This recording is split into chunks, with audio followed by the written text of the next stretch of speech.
Selamat datang di saluran Mencapai Doa. Jangan lupa sukai, berlangganan, komentari, dan bagikan. Inilah saya, kamu. Aku tiba-tiba seperti memasuki perasaan lepas. Seperti angin sedang menembus sela-sela antar tiang rumah kayu yang berdinding jarang. Dan kita umpama duduk di halaman samping paling terbuka. Di bawah teduh salah satu atapnya yang menjorok ke arah taman terluar ketika hari telah jadi petang. Keterangan-keterangan tentang kamu dan ia membuatku terlepas dari bahasa masyarakat, bahasa tiang-tiang. Betapa aku rindukan cakrawala ketika itu.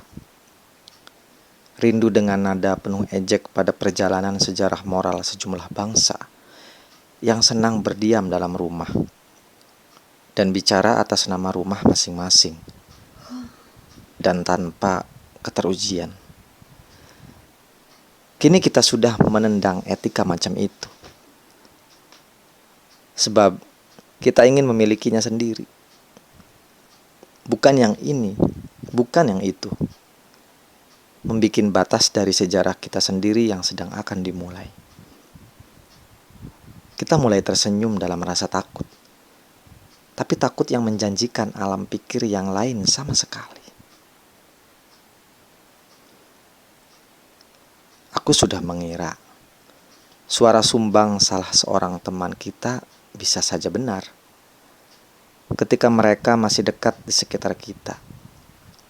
Ketika lelucon-lelucon tentang kamu belum memiliki taring yang kurang sopan bagi para pengucapnya sendiri.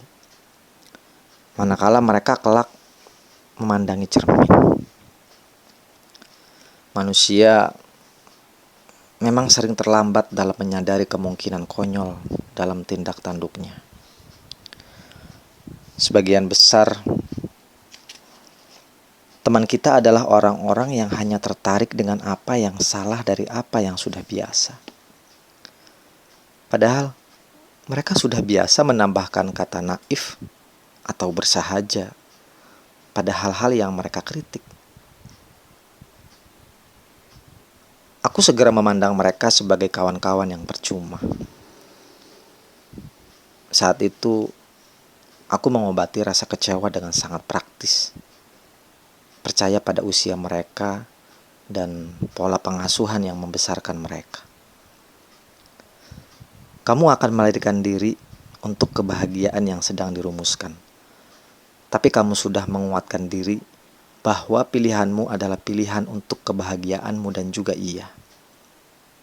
Apakah ia pun bahagia? Kukira ia pun sudah membangun tema ini dengan sangat lama.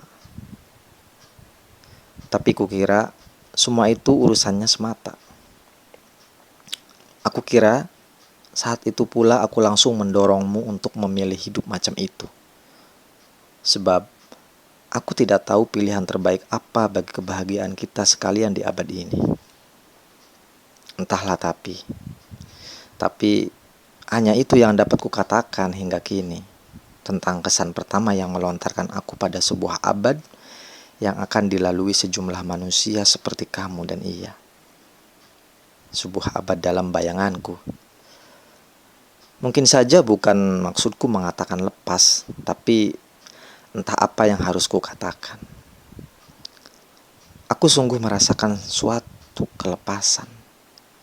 Tetapi aku juga merasakan suatu perasaan yang membangkitkan cemas.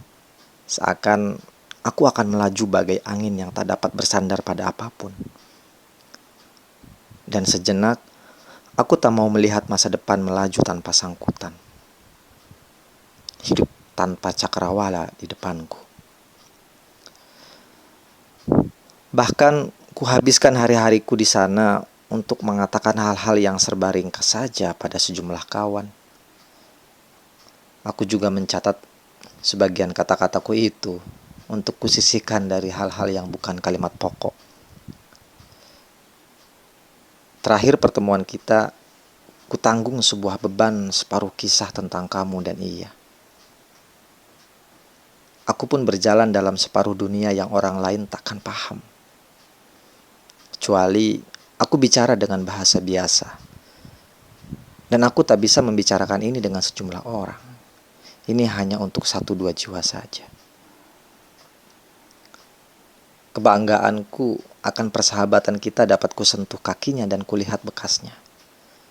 Ia melangkah dari sejarah yang sempat kusaksikan. Ringkas, padat, terlihat mulutnya. Kadang berlebihan, kadang kita sama-sama berlebihan. Tapi pertemuan kita terakhir seperti mimpi saja. Atau cerita dalam bayang-bayang ketakutan para orang tua ketika sadar bahwa anak-anak membawa tujuan maknanya masing-masing. Maksudku, kamu yang terakhir bukan kamu yang dahulu. Sedang rangkaian sebelumnya umpama benang kusut yang tanpa gerak karena enggan, karena cinta bercampur takdir yang ganjil. Aku memandangmu seperti memandang kebahagiaanku atau kebahagiaan yang lain yang dapat kubicarakan dengan suara kecil. Aku percaya, kini benda-benda di sekitar tubuh manusia meneruskan perubahan tekadnya. Tapi aku takut. Benarkah kehidupan berubah? Benarkah cinta tumbuh dari bentuk yang sama? Ataukah ini soal jiwa? Dan kalian memiliki jiwa berlain-lainan? Apakah cukup batin? Apakah cukup rasa senang? Apakah semua ini awal dari petualangan? Apakah ia pun sama denganmu, punya luka dan dari luka terbit pelarian dan muncul kesepakatan-kesepakatan? Atau semata semua bermula dari tiada laginya bahasa tepat? Atau semata semua bermula dari tiada laginya bahasa tepat untuk jadi jawab? Mengapa bisa? Dan mengapa harus? Di mana agama ketika Tuhan kalian minta dengan cara kalian? Bagaimana yang lain bisa terima kabar ini? Malah, suatu hari aku berkata dengan angkuh, sudah berapa undangan yang Anda sebarkan untuk kematian Anda? Sudah berapa undangan yang Anda sebarkan untuk kematian Anda? Ini gara-gara kawan yang lain yang mengingatkanku tentang kemestian. Ini gara-gara kawan yang lain yang mengingatkanku tentang kesemestian orang terpandang yang matinya pun terpandang. Kini tanya itu tidak lagi bermakna untukku. Izinkan aku tidur dan bicara dari hati padamu, padanya, padaku. Pada waktu yang mungkin memang masih berjalan agak panjang di atas bumi. Biarkan aku mendengar dan hanya berbuat hal-hal yang mungkin sempat berarti. Manusia memang hanya ingin meneruskan perjalanan. Begitu bukan?